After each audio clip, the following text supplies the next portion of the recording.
Welcome to the Dragon's Library, your source for games, movies, shows, and more.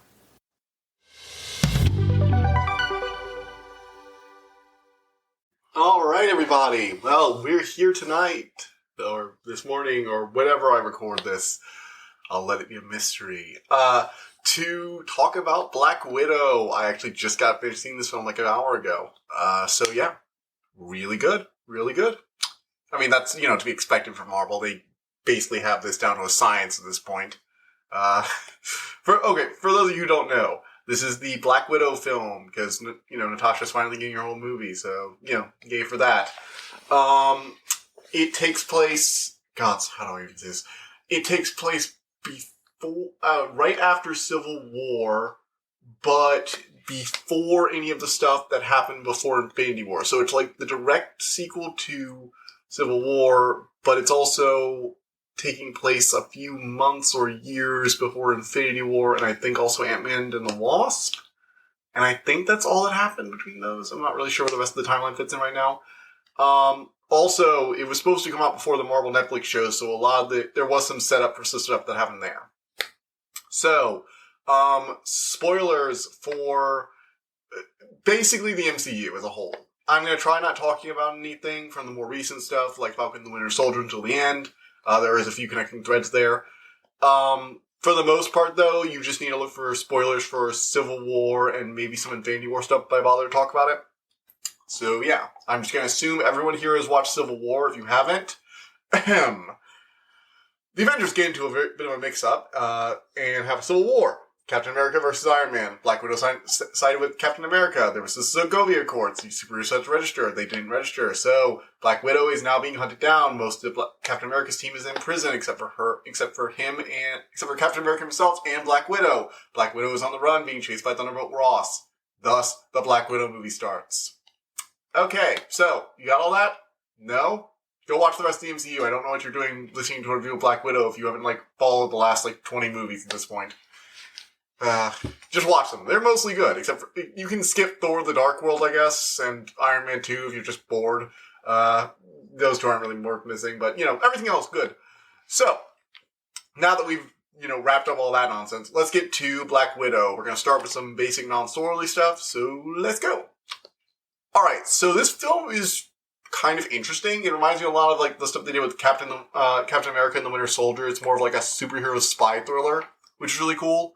The opening scene starts in 1995 where Natasha and her sister Yelena are basically being raised as kids by Russian Captain America and the OG Black Widow, the super spy lady scientist, working for the Russian government as spies in Ohio to infiltrate some kind of laboratory and steal some important data and then burn the research so nobody else can have access to it.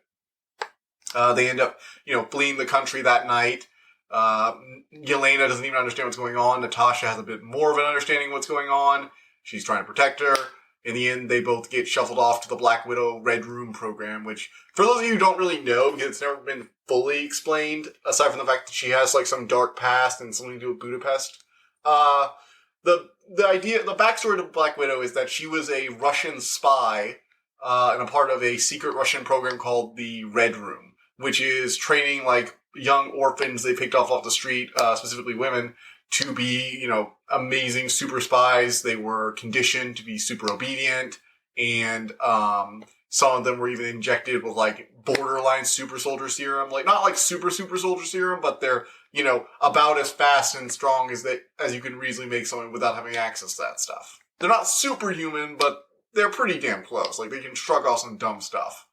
They've had some augmentation, that kind of thing. They're still mostly human, but they're I guess you can call Captain America is superhuman. They're between superhuman and human. But they're mostly just really strong, really fast, really skilled people. And Natasha ended up betraying the Red Room in Budapest. They explain a bit more of what happened with that. She got contacted by S.H.I.E.L.D.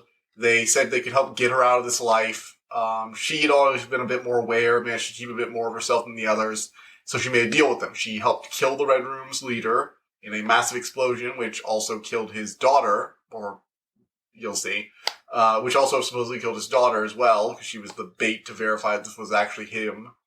And then her and Hawkeye had to go on the run in Budapest for like weeks. They even mentioned at one point they spent like 2 weeks stuck inside a air vent, hiding out. And after that, she was allowed to get a new identity and be a part of S.H.I.E.L.D., acting as their new spy. So she defected over to America, basically. And this movie is all about her having to come to terms with the fact that she actually failed to kill the Red Room's leader, and they've been operating in secret all this time, and now they've upgraded from, simple mental conditioning and, kidnapping orphans to train them up to be obedient super slaves as, now they're under full-on, sci-fi mind control. So, after a bit of back and forth with stuff, they cut over to Yelena Belova. So she was like an adopted sibling to Natasha back during their undercover days when they were really young. And she didn't really know what was going on like Natasha did. Like Natasha understood it was all fake, but Yelena did not understand that. And so while Natasha got out, she assumed that after everything fell apart, Yelena got away, but she didn't get away and she's been under the mind control. So you see her trying to kill this scientist who's working on this weird, this weird thing. Turns out it's an antidote for the mind control, and she's a former Black Widow who managed to escape the Red Room like Natasha. Yelena ends up killing her on orders, but before she dies, she manages to get off a bit of the red dust, which is her cure. It's a gas that can basically wipes the mind free of mental control. So it just sets you back to your normal self. Removes any of the techniques they use to influence her thoughts. And Yelena immediately realizes, oh shit, my teen's about to kill me, rips out her tracking device and grabs the antidote and runs because, she can't fight them all on her own. She ends up sending it to Natasha because she thought, she'd be able to give it to her friends because, again, this is a week after her battle that Natasha finally gets this stuff. And, she didn't realize, oh right, she's not friends with Tony Stark and Bruce Banner anymore, so she can't just give it to them. Damn Civil War making things complicated. Oh well. So they start. Natasha is hunted by Taskmaster, a guy working for the Red Room. He has the ability to mimic. Oh, he's fun. He's from the comics. The Taskmaster in the comics has the ability to mimic anyone's anything he sees. So any natural ability he watches someone do, even superhuman stuff, he can mimic. If he sees somebody throw a punch, he can throw a punch exactly like that person. He can mimic their fighting style just by watching them, which is a really cool power to see, actually. It's really cool. I love the way they present it, having him mimic Natasha's abilities or have him use them in tandem, use her abilities in tandem with her own attacks to turn her blows back on her, throw her around. The grappling attack, he reverse grapples her and throws her to the ground. It's really cool. All fun stuff. So, the whole movie is basically, hey, we gotta take down the Red Room and finish this once and for all. They reunite with their, the Russian Captain America, who had kind of just let it happen, and the former Black Widow, Milena. She's, all this other stuff. And, so, bring back the family, take down the Red Room, that kind of thing. That's basically the movie. So, yeah. Really good. One fun thing, in case you didn't know, they're kind of setting up Yelena as being the successor to the Black Widow mantle because in the comics, from what I've heard, Yelena took over after Natasha died at one point or retired or whatever. Comics are weird. So apparently, from what I got, they were trying to set up Yelena as a new Black Widow character they can have. She's basically been trained as in the same martial arts as Black Widow. She's literally her sister, trained by the same program. Has basically the same backstory with a bit of, you left me there. My older sister basically left me there while she became a famous superhero bit to it. But for the most part, she's probably going to be our new Black Widow for the foreseeable future. Although some things at the end did make that a bit more interesting than I originally thought it was.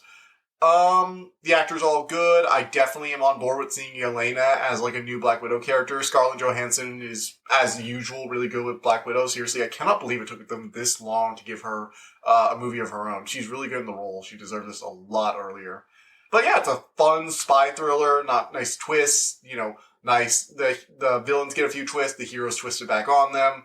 You have the fun Russian Captain America guy who's kind of an asshole, but also kind of a genuine father figure. All that's nice. You have the kind of teary-eyed mother stuff with Milena, though she's a bit emotionally reserved. You get the sense she cares, and they eventually come together as a family, and all that fun Avengers sort of get family stuff. I actually really liked what they did with Yelena, because there's this big scene where they're like all arguing at Melina's house, and it's just like. And all those years were just a fake life that you made so you could steal some freaking data. And Yelena kind of breaks down. She's like, it wasn't fake to me. You all were playing with these, 4D mind games with each other. And I was just trying to have a nice childhood. And then, we ended up fleeing the country in a plane, getting shot at by police after you made us leave the house in the middle of the night. Then me and Natasha got dragged off to a, secret Black Ops, unit being trained from basically childhood and mind controlled and conditioned. And then Natasha ended up leaving and I was just left all alone in the fallout of all your idiotic bullshit. And it's just like, you kind of get the idea. It's like, that wasn't fake to her. Those were like her happy memories, the life she had. And hearing Natasha, like the one person she had always seen as like, her sister, acting like it just did not matter at all, kind of took it out on her. I really liked that scene. The whole like family dinner scene was actually really good. Loved it. Natasha got a lot more fleshing out than she did in a lot of the other movies, which is great. So yeah. Also the Taskmaster twist was kind of interesting, although I saw it coming from like the moment we found out what the horrible thing Natasha regrets in Budapest was. I called it. I called it.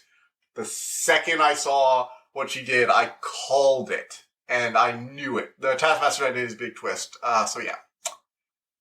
That's about it. I would recommend you go see it. If you're, like the Marvel movies, you're probably going to see it already. But it's also just a fun movie in general. Really nice spy thriller. Lots of good, CGI, good actors, good plot. So yeah. Alright, from here on out, we're going to go full spoilers. If you have not seen the movie yet, go do that and come back and listen to this whole thing again, because I could really use the views. Or the listens, or whatever you want to call it. We need to find a better word for that. The listens just don't sound right. Anyway, so Taskmaster ends up being the bad guy's Dreykov's? Yeah, Dreykov. She ends up being it ends up being a she. And she is Dreykov's daughter, who, after she was, nearly killed in the explosion, Dreykov decided to turn into a super soldier, because I guess that's what you do. Dreykov is really, cartoonishly evil, but, fine. He's an evil Russian bad guy from the Soviet Union. If you're responsible for anything like the Red Room and the bits we've gotten about that before, you kind of have to be cartoonishly evil, so, well, I'll let that slide. He is threatening, sort of. Not really. Okay, Taskmaster is threatening. Dreykov is just not. He's always just this... Yeah, I take it back. Dreykov is not threatening at all. It's Taskmaster. It's all the Taskmaster.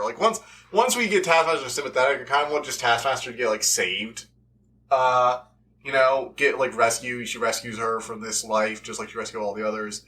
And they end up freeing the Black Widows from the mind control using the gas. They find out there are Black Widows all over the planet, but Natasha managed to get a hold of all their locations and, all the data for them after they destroyed the control panels.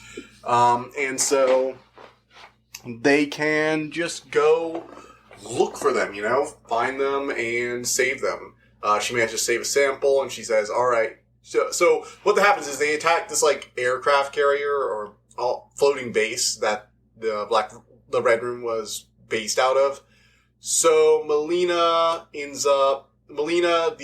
Alexei, the Russian Captain America, and Yelena end up being sent off with all the freed Black Widows in a jet to go, around the world and free all their, all the other people still under the mind control. Even though they're not, getting orders anymore, they still need to be set free. And Natasha, she ends up staying behind to sort of stall for time because she called in General Ross so he could, it'd be a nice idea to call in the U.S. government and the Sokovia and the people responsible for enforcing the Sokovia Accords to deal with the, secret Russian operated super soldier spy assassin area full of illegal super superhuman mind control stuff. Oh, and they also created somebody who can, mimic the abilities of any person. Yeah, it seems like he really should call the Sokovia Corps people so they can stop chasing down Black Widow and, deal with all this nonsense. She ends up escaping, and then, she goes off to go, she gets reunited. She's been feeling disillusioned about the Avengers ever since it got broken up. But after this, she ends up deciding to head off and find Captain America again. And this is supposed to apparently lead directly into her going with him to free the other people, the other Avengers who had sided with them, which is like the end credit scene in Civil War. So yeah. The really interesting parts of this were probably the double twist with Melina. She was the scientist who created the mind control stuff, but she didn't realize what it had been used for. She had called the Red Room as soon as they got there. And after they arrived, her and Black Widow pull like the nanomask double fake. The nanomask was the thing that can disguise your voice and appearance. It was seen in the Captain America Winter Soldier. She disguised herself as one of the World Council, whatever. And so yeah, that's about it. The rest of it's all just kind of standard stuff. Really good scenes in just really good action scenes mostly. Stuff with the Black Widows is always kind of like a little creepy, honestly. Like there's this one scene where a Black Widow has been like knocked down and taken down, and Natasha's going to try and get her help or whatever. And this is right after she found out the Red Room's still existing again. And right as Elena is about to run out of the door with the cure to free her from the mind control, the Dreykov hits a button and she starts moving her and says, I don't want to. And she just uses the stingers that Black Widow constantly carries at full power right on her face. And it's just wow. From the way Yelena described it too, it's really terrifying. Just the level of mind control. I definitely could find this. I could definitely see this whole mind control thing coming back as a plot point because it's kind of a terrifying premise. The whole point of the mind control is supposed to be that you don't even realize you're under that control. Melina showed them an example of a pig. She literally hit a button and made the pig stop breathing. It knew it was suffocating, but it couldn't stop. It couldn't breathe. It literally can control your unconscious actions to such a degree you don't even realize you're being controlled. You can't tell the difference between the orders and your own thoughts. That kind of thing. So yeah. Threatening premise. I could definitely see it coming back maybe. Yeah. Anyway. The last thing, though, is the most interesting.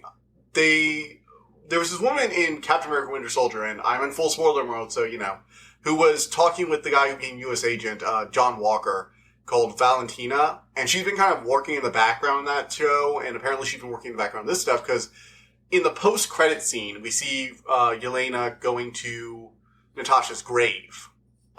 This is after Infinity War and Endgame, when Natasha has died, gained the Soul Stone so they could save the world.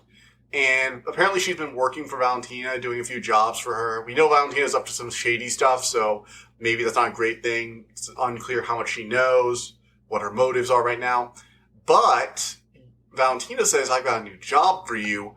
How would you like to kill the person responsible for Natasha's death? And of course, the picture she gives is of Clint Barton, aka Hawkeye, because, they went to go get the Soul Stone together. Both Natasha and Clint decided they were going to be the ones who sacrificed themselves for the Soul Stone, but in the end, Natasha managed to beat him, and she sacrificed her life so Clint could bring the Soul Stone back. And so it looks like Valentina's trying to get Yelena to blame Hawkeye for, Natasha's death and kill him, which is definitely interesting. I actually really like to see that. And it makes me actually really interested in that Hawkeye series they're going to be putting on Disney Plus soon. When I heard that, I'm like, it's fine, but Hawkeye's kind of one of the least interesting of all the Avengers to me. Personally, at least the movies. I've always been more, if you're looking for one of the more human Avengers, really, Tony or Natasha were always more interesting. Her role in Captain America Winter Soldier kind of sold me on her character. But Hawkeye was kind of just always there. He's, he's just the most average Avenger to me. Oh, sorry. I know there's some Hawkeye fans out there. Don't know what to tell you. So, yeah, we got some new setup for a Hawkeye show that I'm actually interested in seeing. I really would like to see Elaine appear in that, because just personally, I would love to see more of her in this series. Looks like they're going to be pushing for her to be the new Black Widow, and you know what? I'm fine with that. She's definitely interesting, has a cool backstory, good personality, good chemistry with people in this movie. definitely like to see what she does in the future. So yeah, once again, Marvel has created a really good movie and promised us like 10 other movies down the line as a result of it. This will never end. Ever. But, as long as the movies are good, I don't really care. So yeah. I'll see you guys this Tuesday, I guess. I'm hoping to finish the last book in the Natural History of Dragons, Sanctuary of Wings, I believe it's called. And hopefully I'll do that. I'm also playing a few video games. We'll see how that goes. And, just see where the entertainment takes us. I hope you enjoyed listening to this episode, and thank you for listening to the Dragon's Library. Please subscribe to this podcast to be notified of new episodes. The Dragon's Library releases new episodes Tuesday and Friday each week, and you can follow us on Twitter at dragon_library2. If you want to suggest an episode topic, my email is in the description below. And as always, thank you so much for all your support.